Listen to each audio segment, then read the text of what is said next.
8월 첫 번째 주일을 맞이해서 하나님께서 오늘 저와 여러분들에게 주신 말씀은 사도행전 1장 1절에서 5절까지 말씀입니다.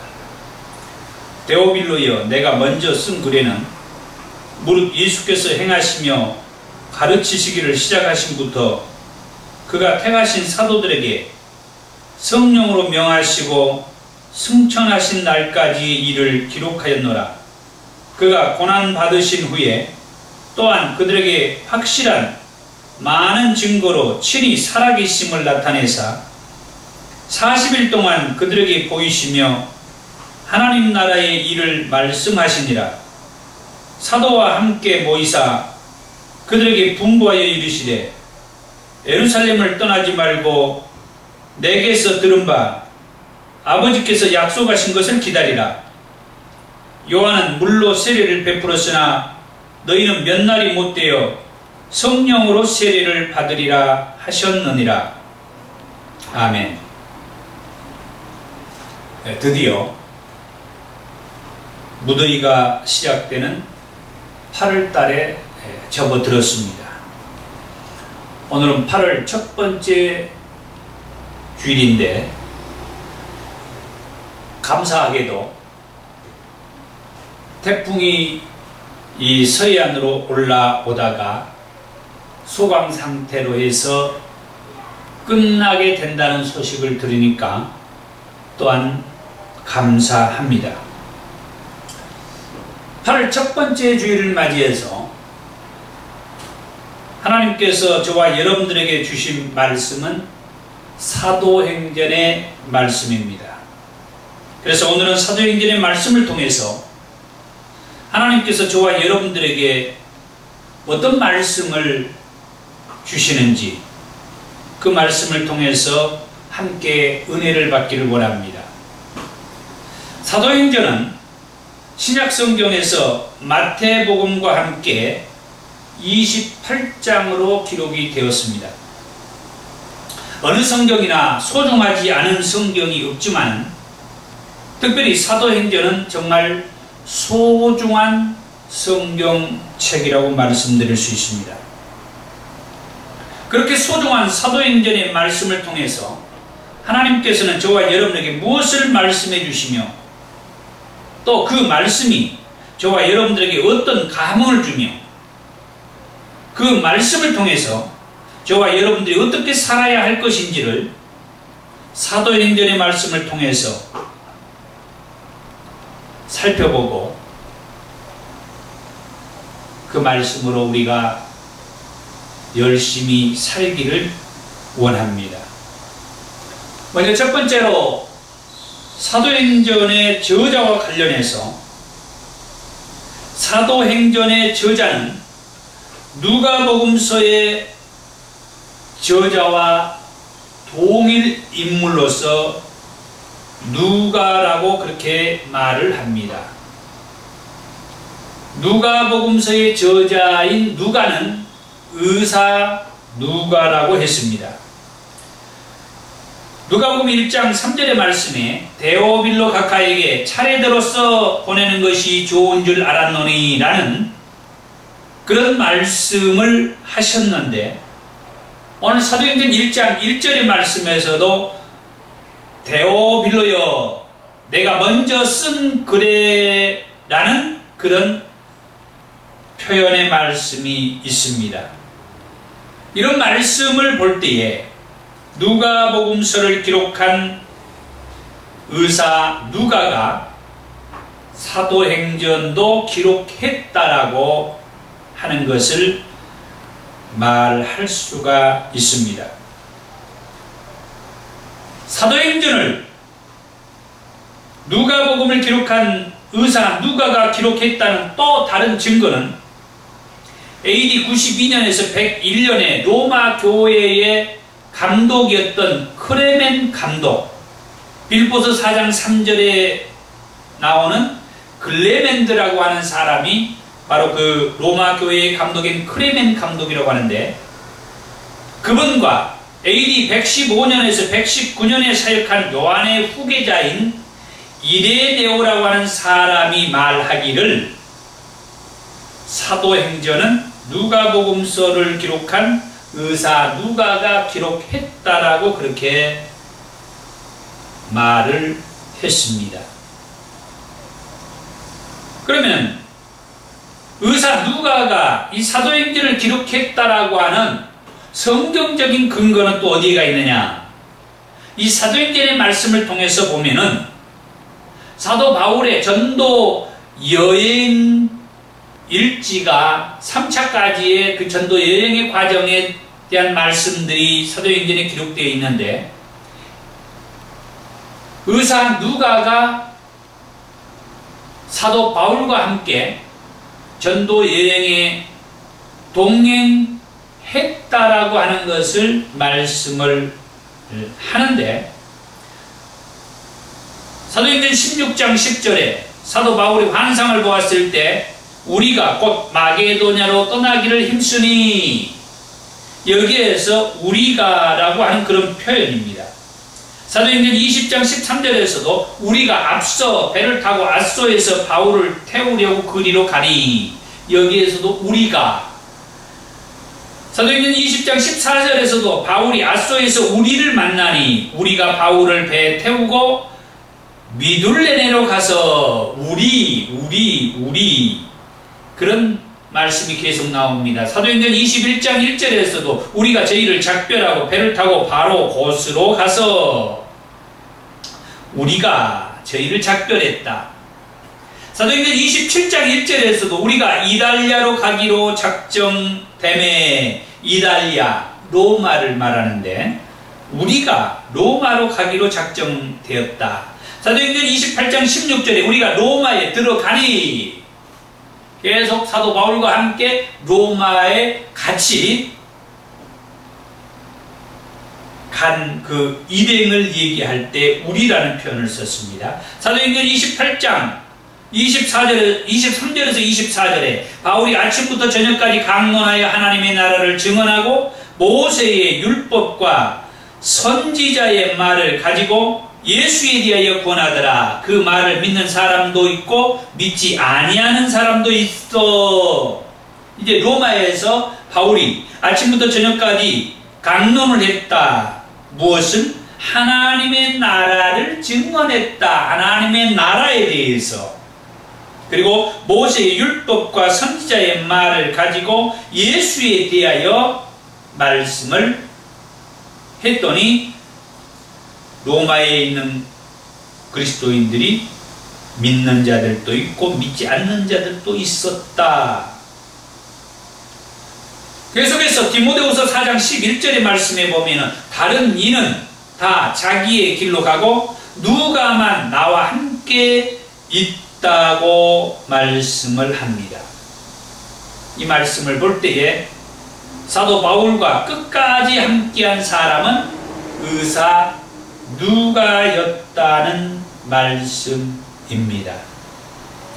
사도 바울과 끝까지 함께한 의사 누가가 사도행전도 기록을 했다고 그렇게 말을 한 것이죠. 이 사도행전은 그래서 누가복음의 후속편이다, 그렇게 말씀도 합니다. 그 외에도 사도행전과 누가복음의 문체나 의학적인 용어가 비슷하다는 점에서 누가복음의 저자가 사도행전도 기록했다라고 그렇게 말을 합니다. 그리고 이 사도행전을 기록한 연대는 AD 62년경이라고 그렇게 말을 하는데, 그 이유는 AD 66년경에 사도 바울이 순교를 당했기 때문이다. 그러니까 의사 누가가 사도 바울이 순교 당하기 전까지의 그 말씀을 기록한 것이 사도행전이라고 하는데, 그게 사도행전 28장에 가서 보면은 사도 바울이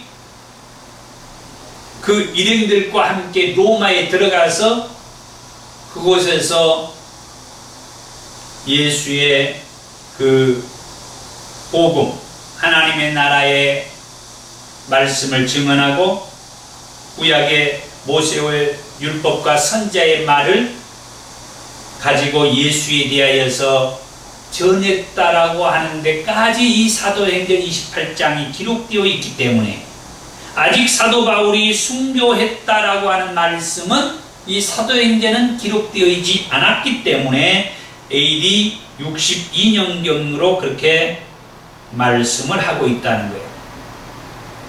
그 다음에 두 번째로 이 사도행전은 그럼 어떤 책이냐 할 때에 이 사도행전은 사도들의 행전이라는 말에서 사도행전이라고 제목을 붙였다고 했는데 몇몇 사도들이 예수의 복음을 전하는 그 일대기를 기록해 놓은 책이 사도행전이라고 하는 말이에요.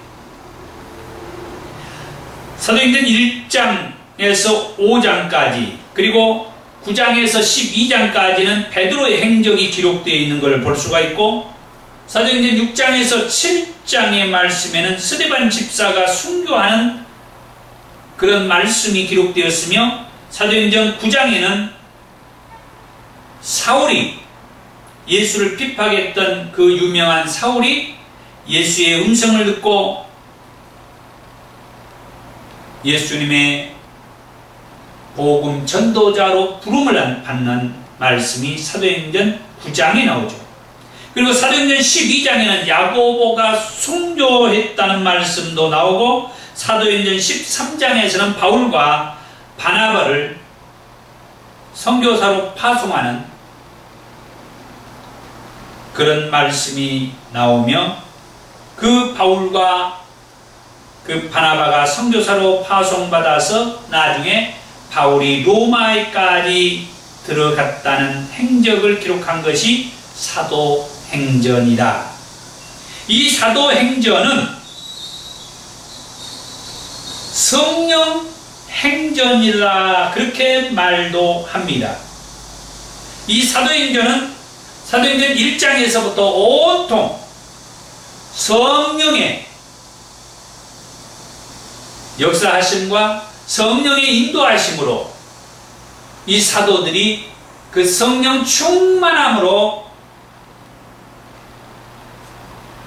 하나님께서 말씀해 주신 사명의 길을 가는 그런 사도들의 행적을 기록한 것인데 사도행전과 함께 성령의 충만함 속에서 나아간 그 기록이라고 해서 성령 행전이라고 그렇게 말도 한다는 거예요. 그리고 이 사도행전은 신약 성경의 역사서다 그렇게 말을 합니다. 구약 성경의 역사서는 여호수아, 사사기, 룻기, 사무엘, 상하, 열왕기, 상하, 역대, 상하, 에스라, 느헤미야, 에스더 이렇게 구약 성경의 역사서를 말할 수가 있는데 신약 성경에는 이 사도행전 한 권이 신약 성경의 역사서이다. 이 신약의 역사서가 사도행전 한 권뿐이지만 사도행전은 엄청 중요한 책. 사복음서 다음에 나오는 첫 번째 책이기도 하지만 사복음서와 바울의 그 서신서를 이어주는 다리 역할을 한다.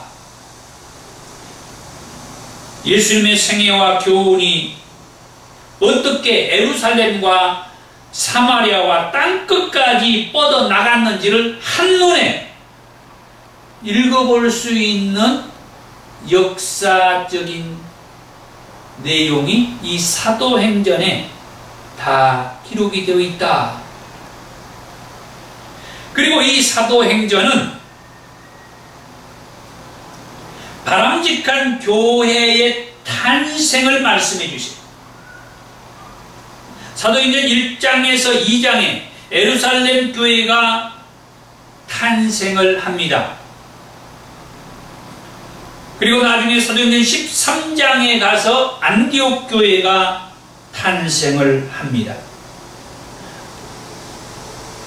안디옥 교회의 탄생은 예루살렘 교회가 주의 사명이 무엇인지 모르고 주의 사명을 제대로 감당하지 못하고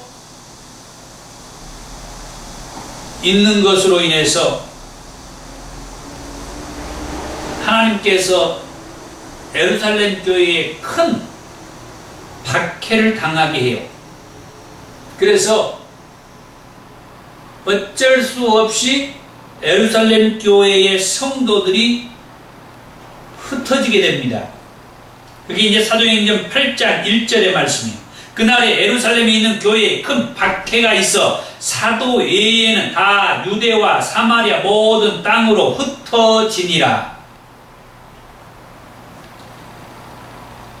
교회의 사명이 무엇인지 사도행전 2장, 3장, 4장 이런 말씀들을 보면은 정말 초대교회의 그 모델이 되는 예루살렘 교회의 모형을 말씀해 주는데 서로 니것 내것 따지지 않고 공동체의 그 아름다운 모습을 말씀해 줘요. 사도의 가르침을 받고 모이기에 힘쓰고 모일 때마다 같이 떡을 떼면서 정말 그 보기가 너무 좋은 아름다운 그런 예루살렘 교회의 모습이었어요. 그런데 문제는 자기들끼리라고 하는 게 문제였어요. 하나님은 그리고 예수님은 자기들끼리 모여서 끼리끼리 말씀에 모여서 말씀을 듣고 모여서 기도하고 모여서 떡을 떼고 그런 그 정말 편안한 그 공동체의 모습을 교회라고 말하지 않았다는 거예요. 그것만 교회라고 말하지 않았다는 거예요. 이 사도행전에서 우리에게 말씀해주는 그 교회 모형 나가서 저 많은 영혼들에게 예수 그리스도가 하나님의 아들이고 예수 그리스도를 믿어서 영원한 생명을 얻게 될 것이라고 하는 그런 복음을 전해가지고 예수를 믿게 해서 전도를 하라고 하는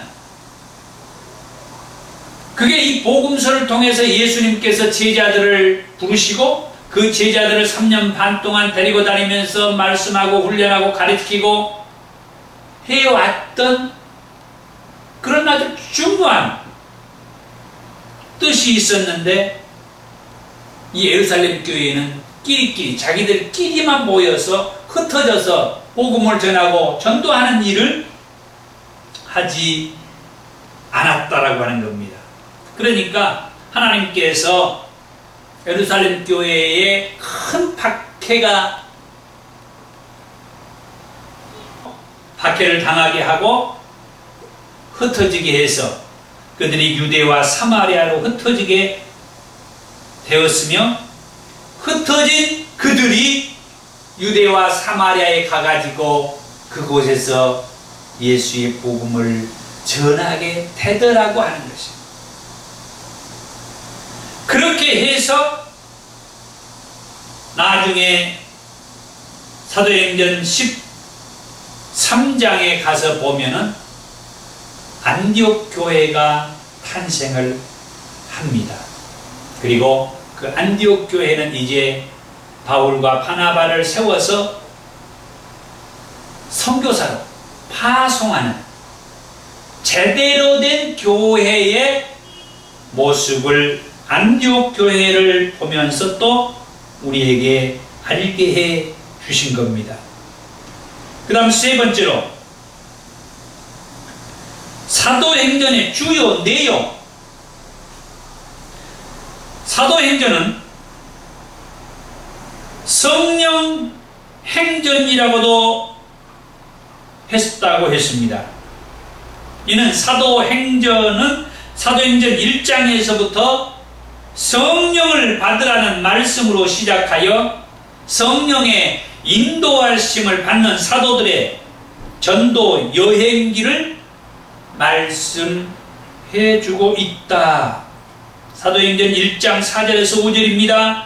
예루살렘을 떠나지 말고 내게서 들은 바 아버지께서 약속하신 것을 기다리라. 요한은 물로 세례를 베풀었으나 너희는 몇 날이 못되어 성령으로 세례를 받으리라. 이런 말씀으로 시작하여 사도행전 1장 8절에서 오직 성령이 너희에게 임하시면 너희가 권능을 받고 예루살렘과 온 유대와 사마리아와 땅끝까지 이르러 내 증인이 되리라 하시니라.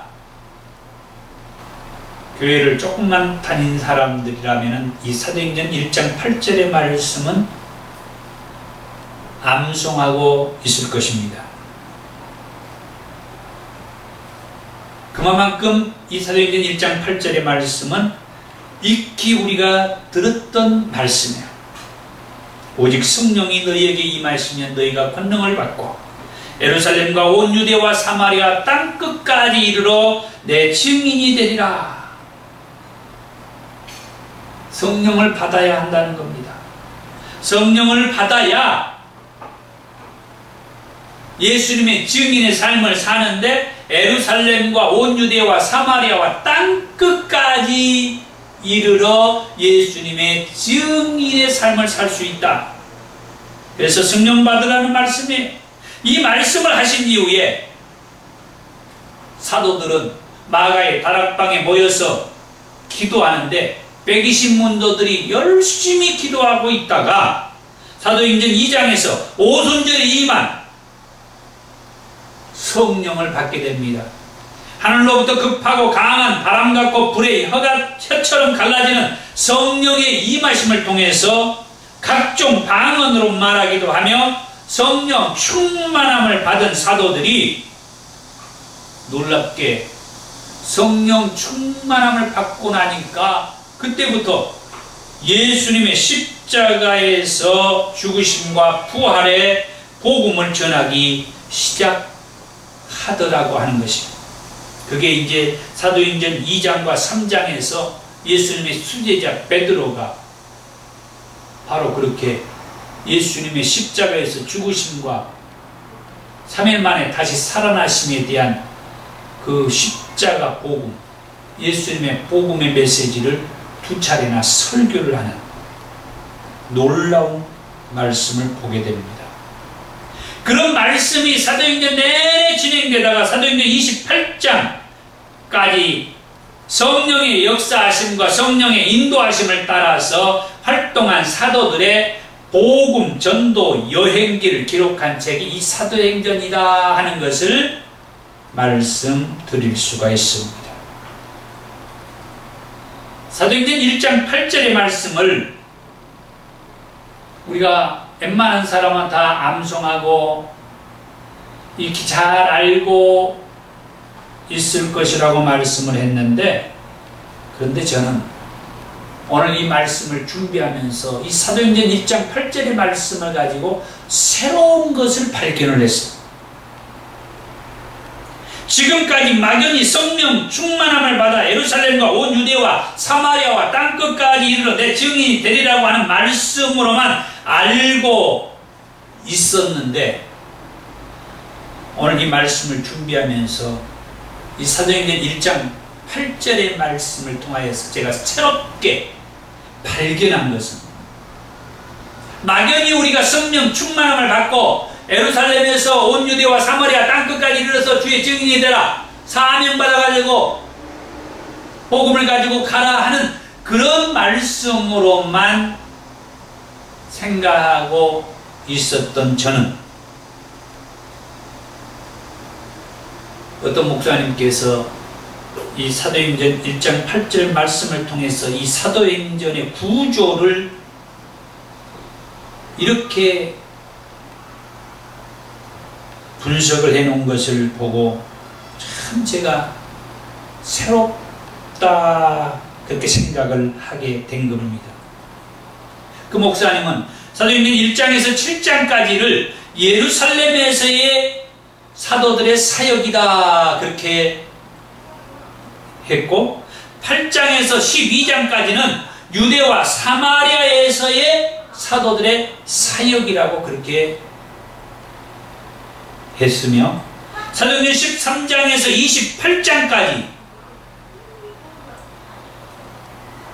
땅끝까지 나가서 예수님의 십자가에서 죽으심과 부활의 복음을 전하는 사도들의 사역이라고 그렇게 구분을 해 놓은 것을 보고, 그리고 제가 사도행전을 몇 번 읽으면서 이 목사님이 분석해 놓은 이 사도행전의 구조가 너무 제게 와닿은 거예요. 이렇게도 구분을 할 수 있었구나. 그러니까 이 사도행전이 오직 성령이 너희에게 임하시면 권능을 받고 예루살렘과 온 유대와 사마리아와 땅끝까지 이르러 내 증인이 되리라고 했던 이 사도행전 1장 8절의 말씀은 이 사도행전의 이 사도들의 복음 전도 그 행적에서 따로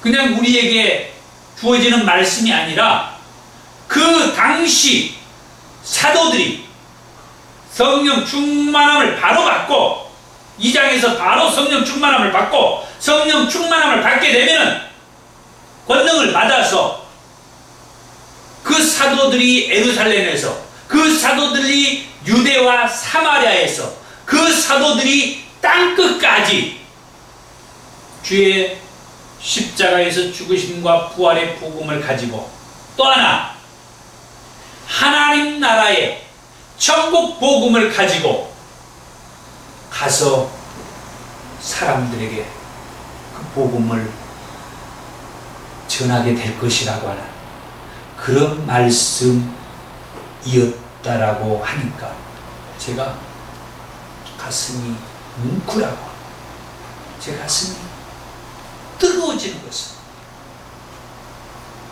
정말 말씀을 준비하면서 저 가슴 속에서부터 우는 감격적인 그런 느낌을 몇 번이고 받았던 그런 기억이 생각이 납니다. 지금도 제 안에서는 불긋 성령께서 역사를 하시고, 사도행전 1장에서 1절에서 5절에 오늘 읽었던 이 말씀을 통해서 예수님의 중심 메시지를 또한 발견할 수가 있었는데, 1절에서 2절의 말씀에 예수께서 행하시며 가르치시기를 시작하신부터 그가 택하신 사도들에게 성령으로 명하시고 승천하신 날까지의 일을 기록하였다라고 하는 말씀을 보고, 계속되는 그 3절의 말씀에서 그가 고난 받으신 후에 또한 그들에게 확실한 많은 증거로 친히 살아계심을 나타내사 40일 동안 그들에게 보이시며 하나님 나라의 일을 말씀하시니라. 이런 말씀을 볼 때에 먼저 기록한 누가복음이나 다른 복음서, 예수님에 관한 그 마태, 마가, 또 그 요한 이 복음서에서 여러 말씀들이 있기도 합니다만, 맨 처음에 예수님께서 복음을 선포하실 때 말씀도 하나님 나라에 관한 말씀이었다라고 하는 것입니다. 마가복음 1장 15절입니다. 때가 찼고 하나님의 나라가 가까이 왔으니 회개하고 복음을 믿으라 하시더라 그랬습니다. 예수님은 공생애를 시작하시면서 마가복음 1장 15절의 말씀처럼 때가 찼고 하나님의 나라가 가까이 왔으니 회개하고 복음을 믿으라고 맨 처음 복음을 전하실 때 하나님의 나라의 복음을 전하면서 회개하고 복음을 믿으라. 그리고 공생의 3년 반 동안 내내 그 하나님 나라의 복음을 말씀하셨어요.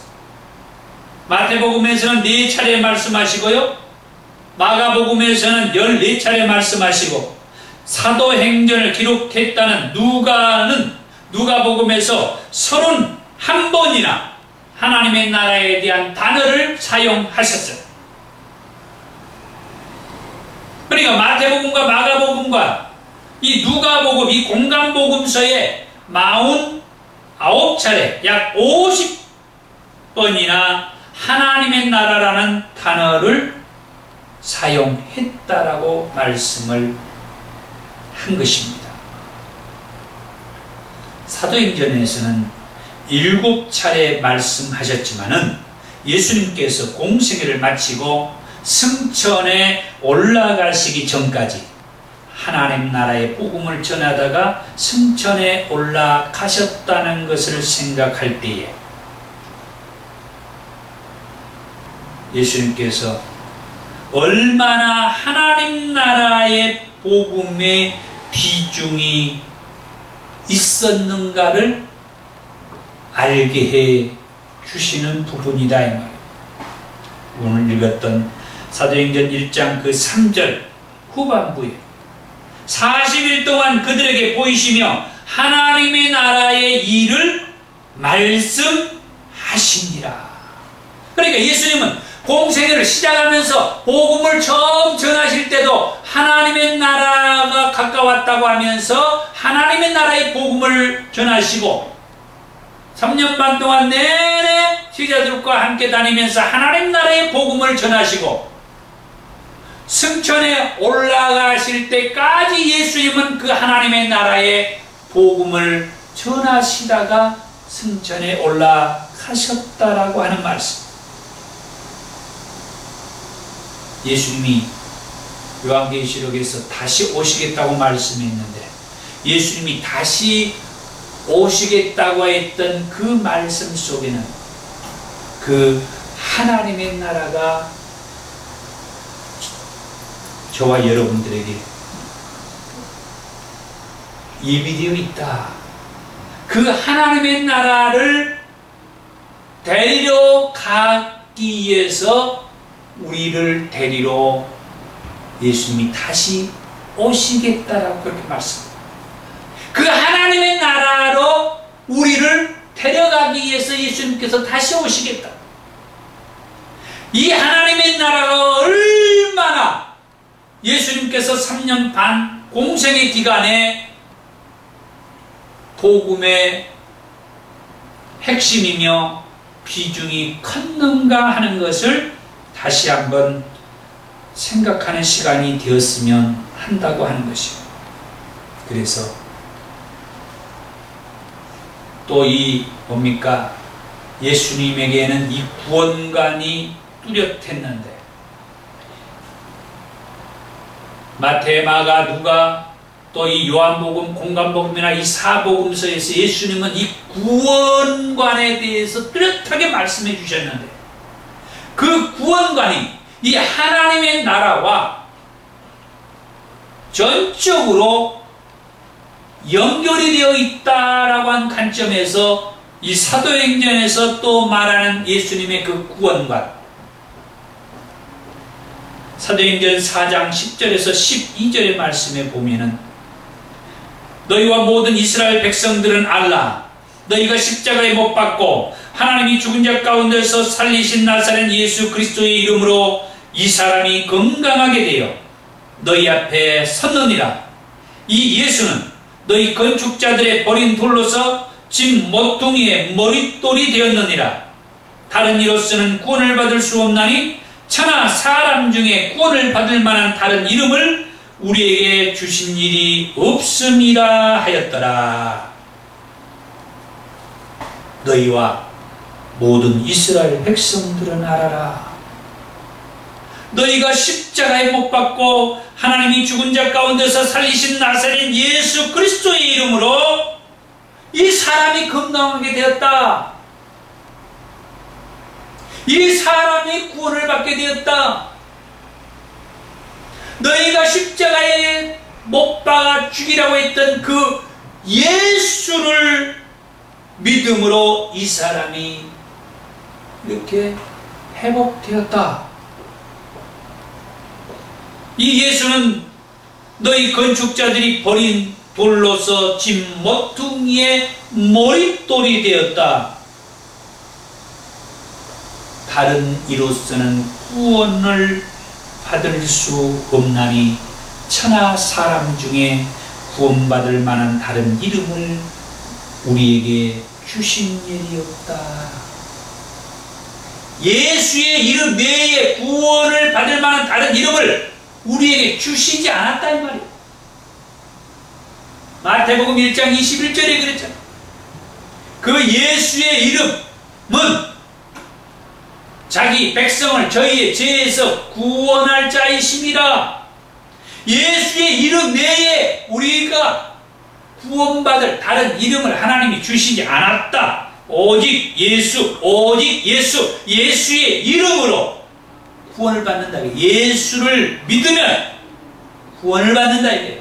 예수를 영접하면 하나님의 자녀가 된다. 예수의 이름 외에 그 어떤 이름도 우리가 구원받을 그런 이름을 주시지 아니했다. 한 가지 여담을 얘기하고 마치겠습니다.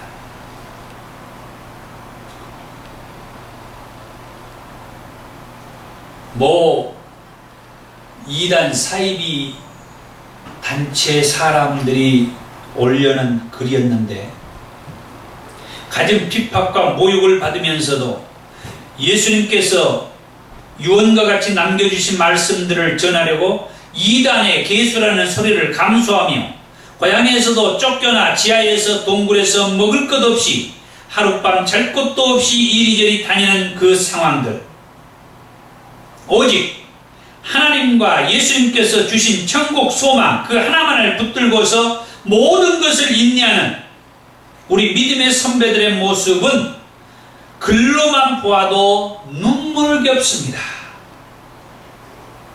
사도행전 4장 18절에 대제사장들이 예수의 이름으로 말하지도 말고 가르치지도 말라고 했을 때 사도행전 4장 20절에서 베드로와 요한은 우리는 보고 들은 것을 말하지 아니할 수 없다 그렇게 말했습니다. 계속해서 사도행전 7장 59절과 60절의 말씀에 보면은 돌팔매질을 당해 숨이 다하는 그 순간까지도 그들을 위해서 기도하는 스데반 집사를 얘기하면서 저희가 돌로 스데반을 치니 스데반이 부르짖어 가로되 이 죄를 저들에게 돌리지 마옵소서. 기도하고 잔다. 그런데 기도하고 이제 순교를 당하죠. 자, 제가 지금 무슨 말씀을 하냐면은 인터넷에 올라온 글인데 이단 사이비 집단의 사람들이 써놓은 글이에요. 자기 집단에 가가지고 성경을 공부를 했는데 사도행전을 공부를 했어요. 근데 이 사도행전을 공부하고 보니까 너무 은혜가 되고 막 힘이 되었다는 거예요. 감동이 되었다는 거예요. 눈물이 날 정도로 기뻤다는 거예요. 그런데 그 기쁨과 그 감동이 우리들이 느끼는 거하고 다른 쪽으로 접근을 하고 있는 거예요. 그럼에도 불구하고 저는 무엇을 말하고 싶냐면 왜 우리 기존 교회와 기존 교인들은 이 사도행전의 말씀을 통해서 이런 감동과 그런 기쁨을 누가 말하는 것을 들어볼 수 없느냐 하는 것입니다. 저는 이 사도행전의 말씀을 읽으면서 아까도 말씀했지만 속에서 막 그 감동이 북받쳐 오르고 속에서 눈물이 막 치며 오르고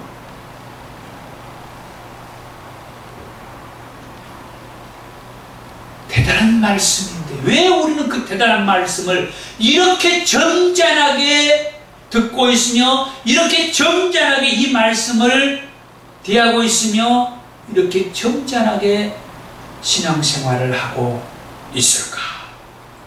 저 이단 사이비 집단의 사람들도 이 말씀을 자기들 방식대로 접근하고 해석을 해가지고 온갖 핍박과 모욕을 받으면서도 이단의 개소라는 소리를 들어가면서도 잠도 자도 제대로 자지 못하고 이리 쫓기고 저리 쫓겨다니면서도 이 복음이라고 전하고 다닌다는데, 근데 사실 그 복음이 제대로 된 복음이 아니고 아주 잘못된 그런 것임에도 불구하고 그 사람들은 그거라도 열심히 전하는 그런 삶을 살겠다라고 그렇게 이렇게 다짐하는 거예요. 사도행전 4장 20절에 뭐래요? 우리는 보고 들은 것을 말하지 아니할 수 없다. 성경의 말씀을 엉뚱하게 접근하고 해석을 함에도 그 속에서 열정이 불타오르고, 우리 기존 교회도 저와 여러분들도 제대로 된 하나님의 말씀을 듣고 제대로 된 성령의 역사하심 속에서 우리의 가슴이 불타오르기를 간절히 소망하면서 기도를 하겠습니다. 기도합니다.